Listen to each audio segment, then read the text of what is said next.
doesn't suck. I mean, we're on the rooftop at the Vertigo Sky Lounge. I'm standing here with Top Chef Season 4 winner Stephanie Izard, also head chef and owner of The Girl and the Goat, which is Chicago's hottest restaurant. And she's going to teach us about some summer grilling. Yes, I am.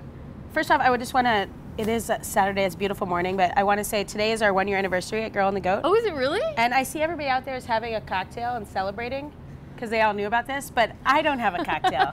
So I need someone out there in the audience to run and grab a cocktail so I can celebrate. I'm totally serious, and everybody's looking at me like I'm crazy. Anyways, the first person that brings me a cocktail gets the first taste of the food today. Ooh, who's running? They're running. All right. I heard that you're a big fan of seafood, which means we're gonna get along really well. Oh dear. Word on the street is you're afraid of even looking at fish? I'll eat fish if it doesn't look like a fish. But if, I mean, like this, Did we decide, you know what we've got going on here? What, oysters? Oysters, yes. First guess was mussels, but that's all right. They're all very similar, mussels, clams, oysters, okay. You know. They both have 2 shells and have something delicious inside. A lot of people like to eat them raw. I like to eat them raw also, but at the restaurant, we like to serve them fried, grilled, and roasted. Okay. Because it's just nice to, I don't know, showcase different ways you can enjoy an oyster.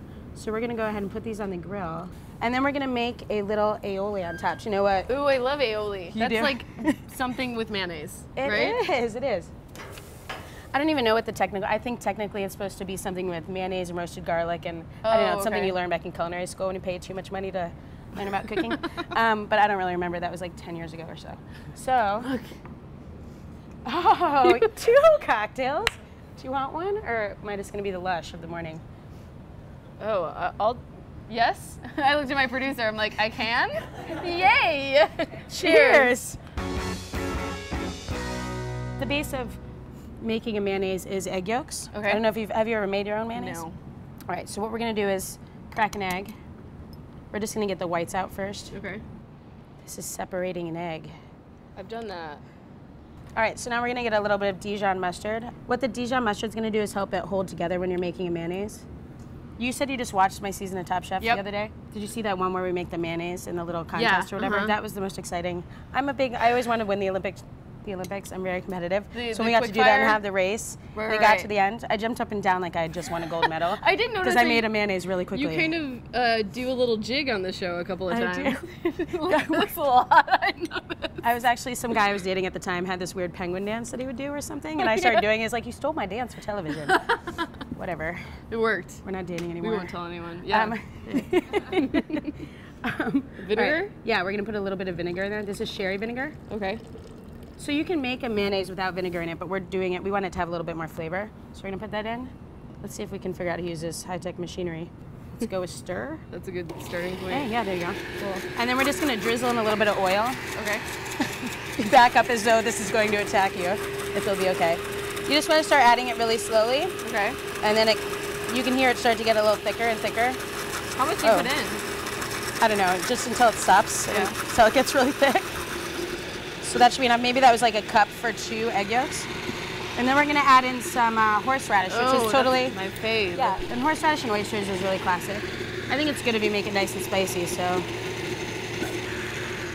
And then we're gonna give it, well, we should put a little salt in there. Ooh, something's happening over there. Oh yeah, the oysters are getting excited because the aioli's almost ready. Oh, okay. All right, so we got I'm a little nervous. I'm a little nervous about trying this one. I'm sure it's gonna taste great because you're delicious. a wonderful chef. Well, worst case, you'll at least enjoy the crunchiness of the bacon. I don't know what it's gonna taste like. We'll see. Okay. All right. Maybe I'll actually try this one. It's actually, I've had to judge some things since then, and I feel really bad. Like when, I don't want to make somebody the loser. Right. I guess since being on the other side, I know that it's kind of rough. And yeah. But then you also know that the time constraints and like even the improv one that you guys did. Oh, I made the asparagus and I deep-throated asparagus on national television. Yeah, that was embarrassing. It was a good episode. It was awesome. Note to self, never deep throat anything on national television again. It's a good rule to live by, I would say. It is. All right, we could garnish this, but I think it just looks tasty like this. Go for that one. That one? Okay. Here we go. Mm. I'm not gonna look at it. It's good. No, it's good. That was so not convincing. No, it is good. To go. It's good. It's Try not to think that I just put an oyster in my mouth. So is there a name for this? Just oysters with aioli and pancetta? Grilled oysters with horseradish and pancetta. Oh, okay, cool. Grilled oyster deliciousness? I don't know. We can come up with a better name next time. All right, sounds good. That's day one of 4 days we have with Stephanie Izard. It's gonna be awesome. All right. Cheers. Bottoms up. This nectarine's getting in my way. Let's be honest.